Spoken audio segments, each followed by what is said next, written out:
Geez, that sun is no joke.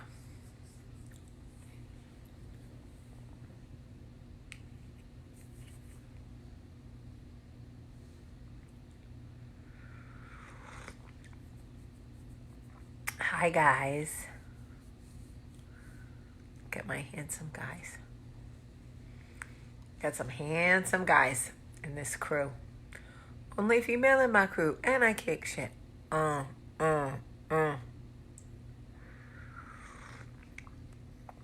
Good morning.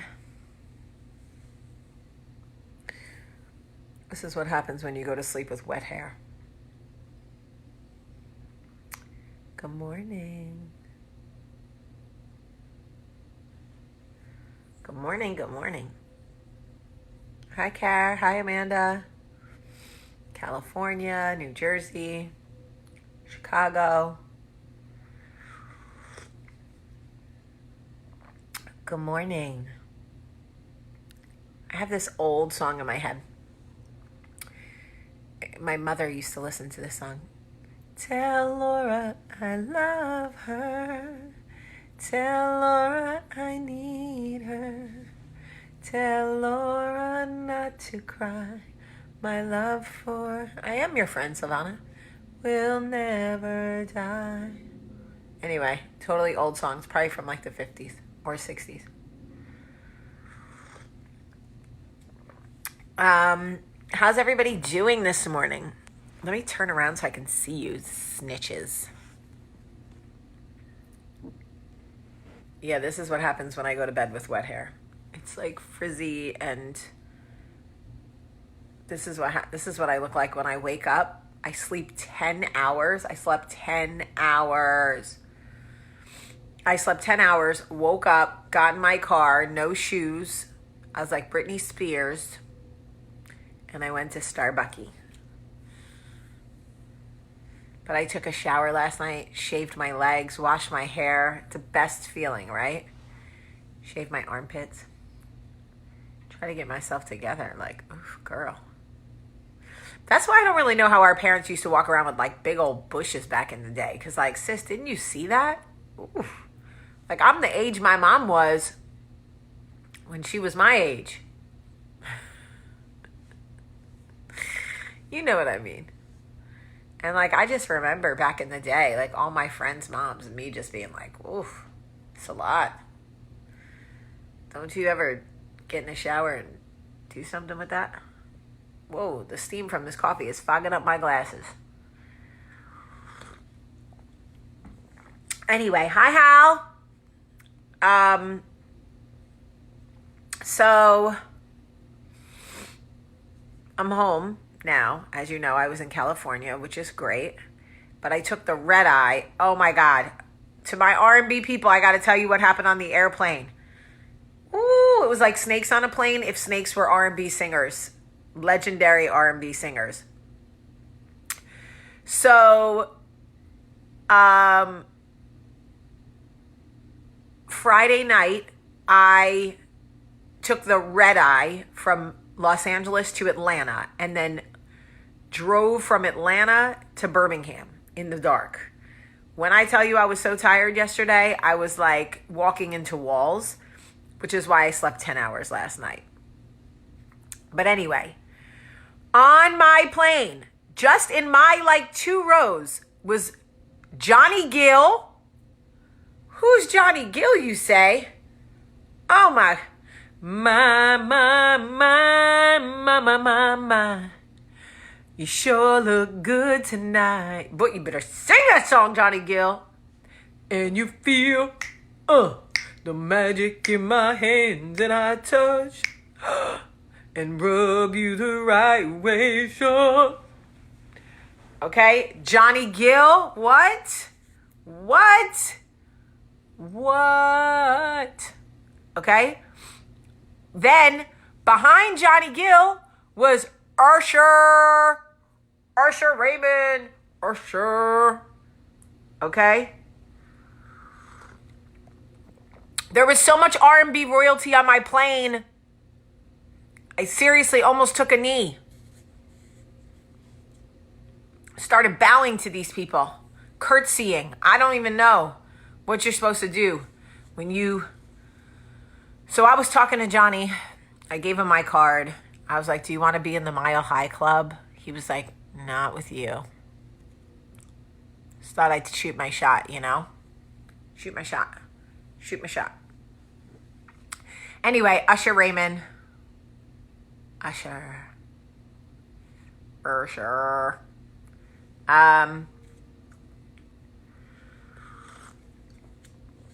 So I was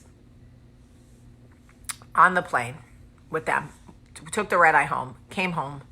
Got home. Whatever. Did nothing yesterday. Soccer all day. Today I have to go food shopping. I have to finish laundry, like all the stuff. But I realized that there are a lot of people who are new to Coffee Talk. They may have followed the page or liked the page because somebody else liked it, or, oh yeah, I did take a picture with Johnny Gill. I did. I posted on Instagram, but I didn't post it on Facebook because, truth be told, I wasn't sure how many Coffee Talk people would know who Johnny Gill was. Like, I know that's sad, but I really wasn't sure.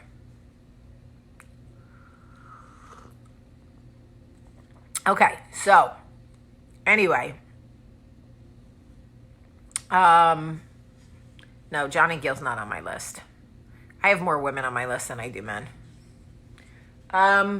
So, all right, so I thought it might be nice for me to introduce myself to people who are new here and don't have a clue why they're following me or what this is or why they tune in every morning. They just know that some crazy freckle-faced lady gets on their computer every morning and is like, good morning, but they don't really know why. Like, why am I here? How did I even find this chick? So I thought I'd introduce myself. So, good morning. Welcome to Coffee Talk. My name is Jamie Premack Sullivan, and I am actually your host today and every day. Who am I? Well, I don't really know, but I can tell you how I got here to this place, to this point.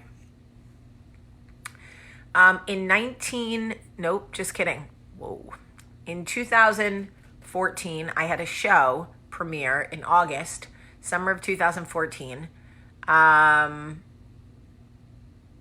And I had a show on Bravo. That show on Bravo was called Jersey Belle. And it was about a loudmouth Hollywood publicist who moved to the Deep South for love. Right? And it was about my friends and my belles and the girls that I love so much and who have taught me about faith and friendship and family and all of the things you need to know when you live in Alabama. Okay? So that was my show on Bravo. I started doing Coffee Talk when I was on Bravo because the social media atmosphere for people on Bravo was so murky and uncomfortable for me and not at all who I wanted to be now, kind of who I was back in high school. Very catty, very nasty, very aggressive, lots of threats. I was like, yo, these are some grown-ass people threatening other grown-ass people online. Like, what is happening right now? So I decided to start Coffee Talk, where literally I just made a video talking to people, and it grew and it grew and it grew. And really, Coffee Talk is rooted in the human connection and social responsibility and kindness. And it's about a safe space for women to come and they can just talk about failed relationships, new relationships, body image issues, body dysmorphia, children, parenting, lack of children, lack of parenting, new careers, starting over, loss of friends, loss of dogs, loss of oneself, right? So you can watch Jersey Belle now on Amazon or iTunes. And I think you'll love the show. It's a lot of fun. It really is. It's a fun show. So I started doing Coffee Talk, and it quickly became the most favorite thing that I was doing with myself. And I really just started talking about my life experiences and the mistakes that I made and things that I wish I had done differently, or experiences that I had that I felt like a lot of women have, right? Problems in my marriage, problems in past relationships, struggles with my mother, the death of my father, problems with my siblings. I mean, changing religions, finding God as an adult. I just talked to people about the things that I went through, and it started to resonate with other women. And so it started to grow. Some of you may have found me because I was the mom who took my kids to Dairy Queen, and not one of my 3 children said thank you to this young girl who gave them ice cream. And so I just had it. It was at the end of a long day, and I just felt like I had been teaching them. I just watched a video this morning of Olivia. She couldn't even talk yet. She was like 1.5, asking for a Pop-Tart. And after I gave her the Pop-Tart, I said to her, "What do you say?" And she said, "Taka." And I said, "You're welcome." I had been teaching my children how to say thank you from the time they could speak. So the fact that my 3 children literally snatched ice cream out of this girl's hands and ran outside. First of all, they're not even allowed to go outside without me, so I don't know where they thought they were going. But the fact that not one of them said to her, "Thank you," I just was over it. I was just over the privilege that my children have taken on by this world that makes them think, because they're of a certain socioeconomic status. And yes, they're children. There's part of that. I get it. But I'd be doing myself a disservice if I didn't acknowledge the fact that there is a huge part of my children who live in a world where the world makes them feel like they are superior because of their socioeconomic status or the color of their skin. And I just was like, ugh. So I just simply walked outside, got down on my knees, and took the ice cream out of their hands, walked away. They were like, they didn't know what was going on, threw it in the garbage. They were like, "Oh my God." And I was just like, listen, we're not living in that world. We're not living in a world where, forget that you didn't say thank you to me and I bought the ice cream. How about the girl that is working for nickels back there? Can you look her in the eye and acknowledge she's a human being, or you think this is the Jetsons and there's some freaking robot handing you ice cream?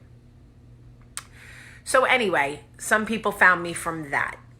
Some people found me from that crazy video of Charlie talking to my grandmother, who passed away shortly before that, which was totally freaking crazy. Some people found me from cast iron cooking, which is one of my favorite things in the world to do. Can I help you? Where's Dad? Not in here. He's out on the back porch. And shut the door, please. Rude. I don't really know. You may have found me because somebody shared one of my videos or tagged you in one of my videos. I talk a lot about narcissists. That was a big one. I don't 100% know how you got here. But I'm glad that you're here. You may be equally as curious as to how you got here. But again, I'm glad you're here. And, Coffee Talk has changed over the last few years. I think that, D found me from Perez Hilton. I love that.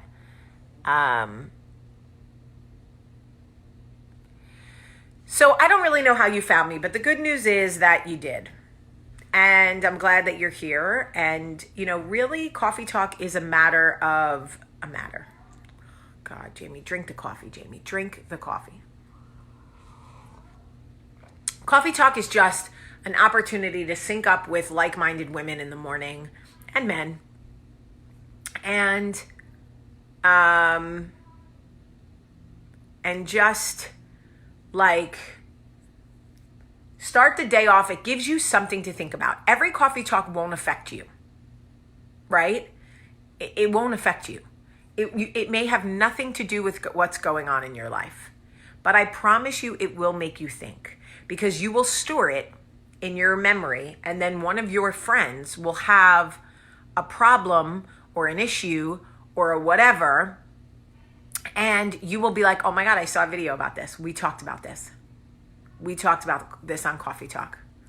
And so for anybody who's been, okay, so now you're here, you know what Coffee Talk is now, right? Okay, it's a morning video series that Jamie does. She talks about her life, her mistakes, her friends, her loves, her, whatever.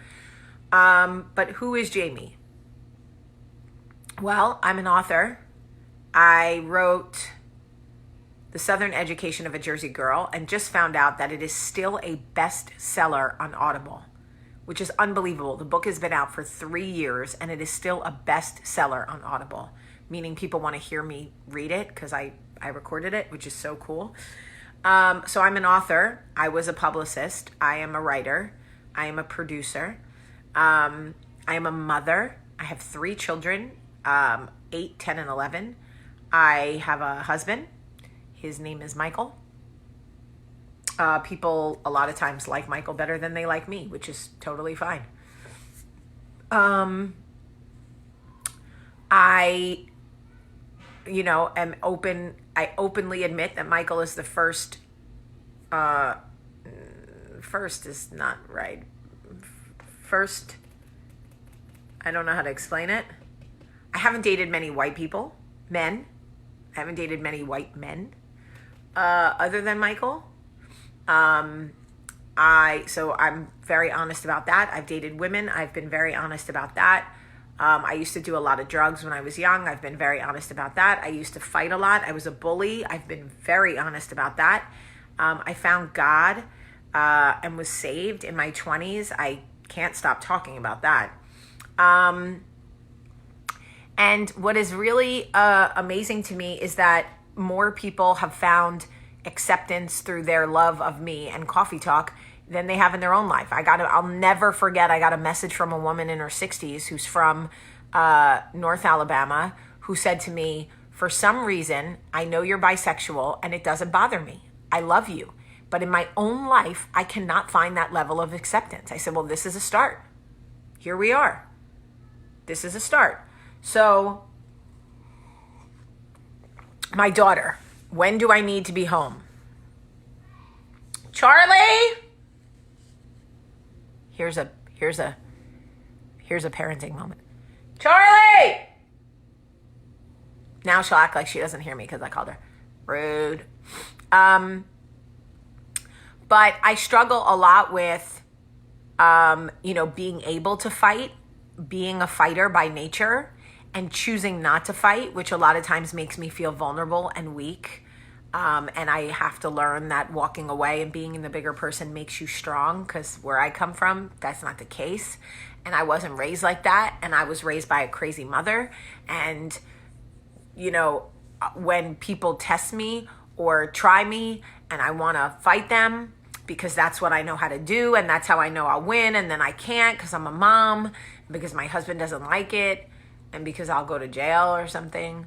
I have to find other ways to deal with things and learn to ignore people, talk things out, whatever. It's just so hard for me. But I'm also fearless. I'll try almost anything. And I know white people get so mad at me, but not the white people shit. I'm not jumping out of planes and swimming with sharks. I already told y'all, I don't do that stuff. I'm not wrestling an alligator or petting a lion. No. I'm not doing any of those things, but I will launch my own company. I will, have brave conversations. I will ask somebody to borrow money. I will do all those kinds of things. I am fearless in that way. I love hard. When I love you, I really love you.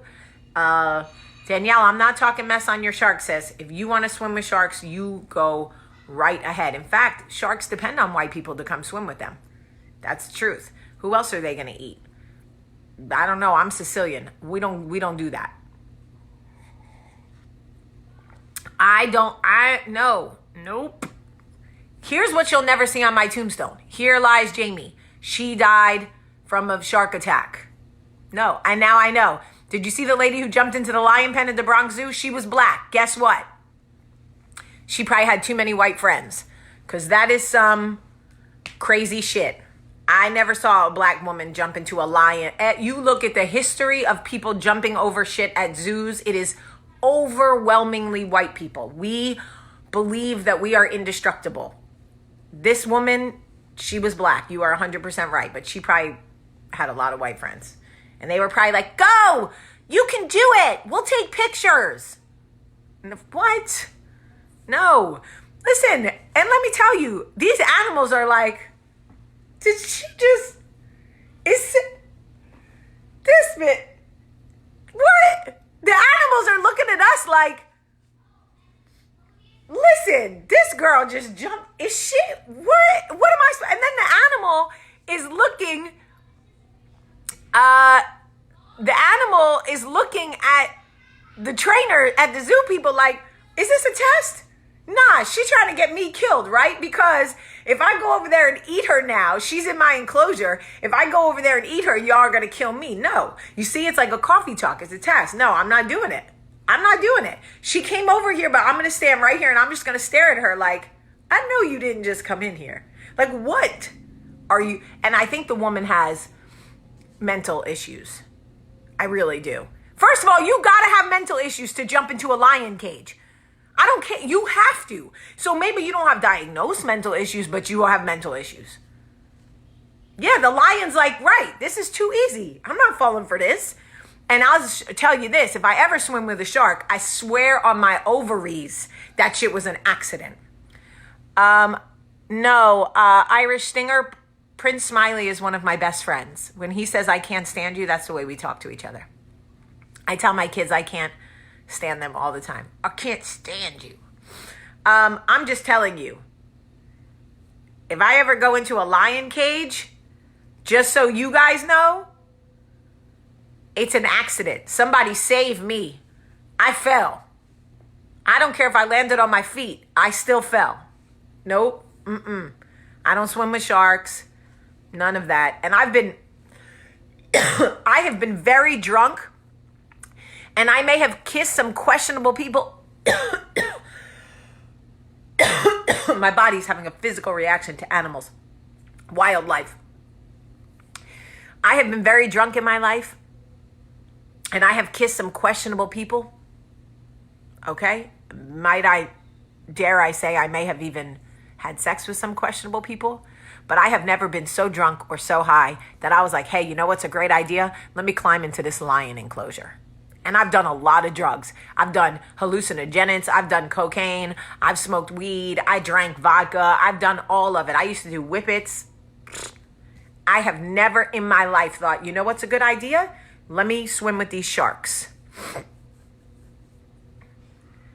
Nope. None of that. I'm not the white chick at the campground that's like, oh my God, a bear. Get your phone. Bitch, no. Don't get your phone. Shut up. And stop talking or I'm going to cover you in peanut butter and push you out of this tent. No. Negative. Anyway, now, well, if you didn't know who I was before, you know who I am now. I am not the chick that goes around Mother Nature. Nope. Don't want to take a picture of your bear. Don't want to touch your snake. Get that shit away from me. Like, no. None of those things. Anyway, what's a whippet? Oh, Rose. Ugh. All right, Rose, you can't judge me. A whippet is a nitrous cartridge. So you know when you go to the dentist and they give you nitrous oxide, it's mixed with oxygen. So when you breathe it in, you feel kind of fuzzy, but it's mixed with oxygen. So you don't get like totally blanked out, right? Whippets are when you suck in the nitrous oxide straight without oxygen.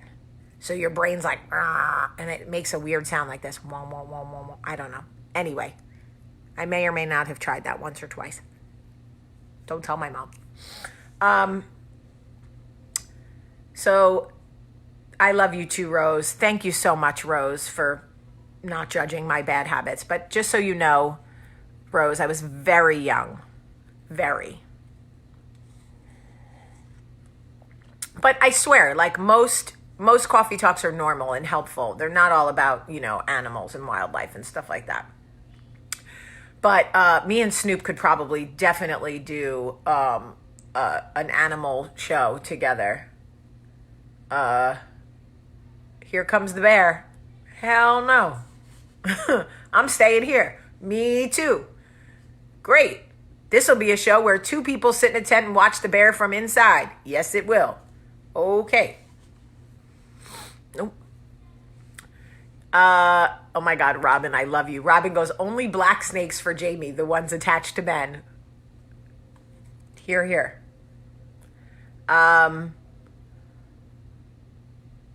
Yes, it's like, yes. Yep. Sherry said she did a few of those at Dead shows. It's like leaning over, and when you lean over and you stand up too fast and you're like, whoa, that's kind of like a whippet. So if you found your way here, I'm happy that you're here. Welcome to the shit show, the coffee talk show. But I just wanted to do this because so many people are like, I don't know why I'm here or who you are. Now you do. Women attract bears. That's why I don't go camping.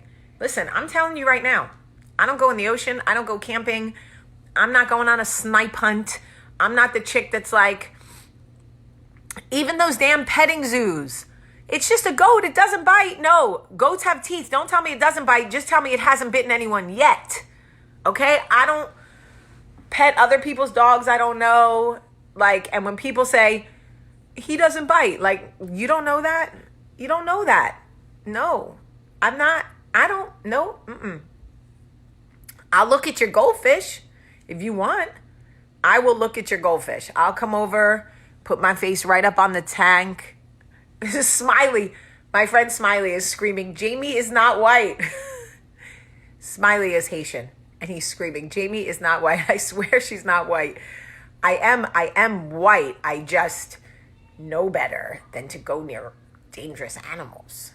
See, now I'll look at your goldfish, but I'm not touching it. Because, there are some white people that are like, ooh, touch the fish. No, that fish doesn't want your hands in there. Gross.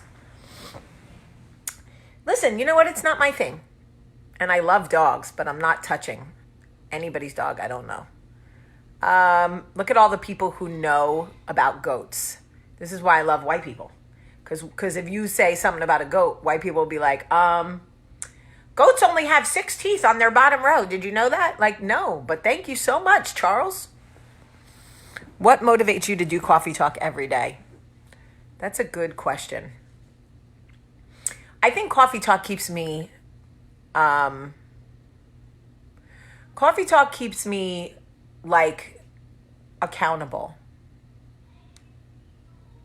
Coffee talk keeps me accountable. And I like being accountable. I lived my life a long time without accountability. And I like to be accountable. It makes me a better person. It makes me a better mother. It makes me a better friend.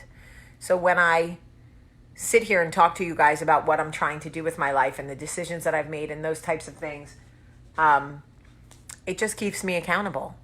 It's hard to sit here and talk about wanting to be better and then just go out into the world and be shitty. Someone said, do you speak Spanish? Yes, I do. I speak perfect Spanish. And by perfect, I mean de la calle. Okay? All right, so now I am going to go get my kids ready for soccer. Story of my life. And I'm going to listen to Donna Summers while I do it. And I'm going to listen to someone, what is it? Someone found the letter you wrote me on the radio. I love that song. I love all of you very much. Was that dialect? No, I said de la calle. That just means from the streets. I speak Spanish, but from the streets, de la calle. But if I did speak a dialect, it would be Dominican for sure, because my little sister's Dominican, and that's who taught me how to speak Spanish. So a lot of times when I speak Spanish and I say things like, dímelo loco, que lo que, it's very Dominican. Yes, I still do date night every Thursday night that I'm in town. I love you very much. If you go to the zoo today, please stay out of the animal enclosure. Okay? I'm going to soccer. I love you very much. Have a great, great day.